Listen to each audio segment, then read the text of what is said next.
2026 உண்மையிலேயே ஒரு ஜனநாயக போர் தான். இங்கே ஜனநாயக முறைப்படி ஒரு ஆட்சி நடக்குதா, இல்லை ஜனநாயக முறைப்படி தான் இங்கே ஒன்றிய அரசும் மாநில அரசும் செயல்பட்டுக்கிட்டு இருக்குதா அப்படிங்கிறத பொறுத்து தான் இந்த தேர்தலே அமைய போகுது.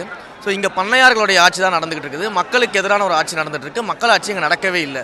அப்போ இங்கே மக்களாட்சி நடக்கணும்னா ஒரு ஜனநாயக முறைப்படியான ஒரு ஆட்சி நடக்கணும், ஜனநாயக முறைப்படியான தேர்தல் நடக்கணும். அதற்கு எங்களுடைய ஜனநாயகம் தான் வரணும் அப்படிங்கிறத நாங்கள் இன்றைக்கி அறிவிச்சிருக்கோம். ஊழலுக்கு எதிரானவன் இந்த விஜய், ஒரு பைசா நான் தொட மாட்டேன், அதே மாதிரி கட்சியில் உள்ள எல்லாரும் ஒற்றுமையாக சேர்ந்து செயல்படணும் அப்படின்ற ரெண்டு விஷயத்தை வலியுறுத்திருக்காங்க. ஊழலுக்கு எதிரான ஒரு விஜய்ங்கிறது தேர்தலோட பரப்புரையாக பார்க்கணும். எல்லாரும் ஒற்றுமையாக இருக்கணுங்கிறது தாவேகாக்கள் ஏதாவது பிரச்சனை இருக்கா? தாவேகாக்குள்ள பிரச்சனை இருந்தால் தான் ஒற்றுமையாக இருக்கணும்னு வலியுறுத்தணும்னு அவசியம் கிடையாது. எங்களுடைய ஒற்றுமையை இந்த உலகிற்கு பறைசாற்ற விதமாக நம்ம மிக அதை சொல்லிகிட்டு இருக்கோம். ஒற்றுமையாக பணிபுரியணும், எந்த இடத்துலையும் நம்ம யாரையும் விட்டுக் கொடுக்கக்கூடாது. நம்ம இந்த தேர்தலில் வந்து ஒற்றுமையாக மிகப்பெரிய ஒரு சக்திகளை, இதுவரைக்கும் மக்களை ஆண்டு மக்களை ஏமாற்றி கொண்ட சக்திகளை சந்திக்கும் பொழுது இன்னும் அதிக ஒற்றுமையோடு இந்த தேர்தலை சந்திக்கணும் அப்படிங்கிறதான் தலைவருடைய பாயிண்ட் ஆஃப் வியூவாக எடுத்துக்கணும். அதே போல் இன்றைக்கு ஊழல் எந்த அளவுக்கு மலிந்த இடத்துல தமிழ்நாடு அரசு இருக்குது, இன்றைக்கு M.K. ஸ்டாலின் அவர்களுடைய ஆட்சியில் ஊழல் எந்த அளவுக்கு பெருகி போயிருக்குது, எத்தனை அமைச்சர்கள் மேலே இன்றைக்கு ED வழக்குகள் இருக்குது அப்படின்றத நம்ம பார்க்குறோம்.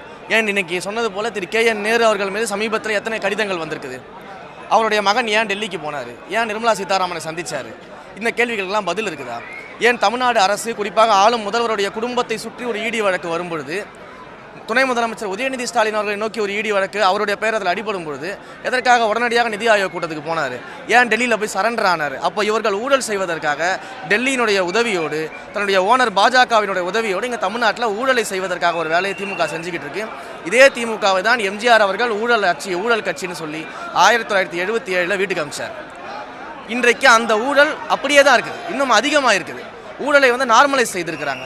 அப்படிப்பட்ட ஒரு சூழலில் இந்த ஊழலாட்சியை வீட்டுக்கு அனுப்பணும் அப்படிங்கிறது எங்கள் தலைவரோட நோக்கமாக இருக்குது. வேலுநாச்சியார் அவர்கள் போருக்கு போகிறப்ப வந்து தோழமை சக்தியில் உதவி செஞ்சது, தோழமை சக்தியில் இல்லாட்டியும் தாவேகா வந்து களத்தில் நிற்கும் ஜெயிக்கும் அப்படின்ட்டு கூட்டணி இல்லைன்னு எடுத்துக்கலாமா தலைவரோட? நாங்கள் தான் சொல்கிறோமே, 234 தொகுதிகளிலும் தனித்தே நின்றாலும் வெல்லக்கூடிய வல்லமை தாவேகாவுக்கு இருக்குது.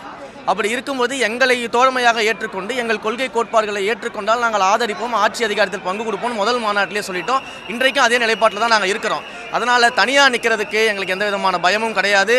அப்படி வந்தாலும் நாங்கள் அரவணைக்க தயாராக இருக்கிறோம். இதுதான் எங்களுடைய நிலைப்பாடு மாநாட்டிலிருந்து. இதில் எந்த விதமான மாற்றமும் கிடையாது.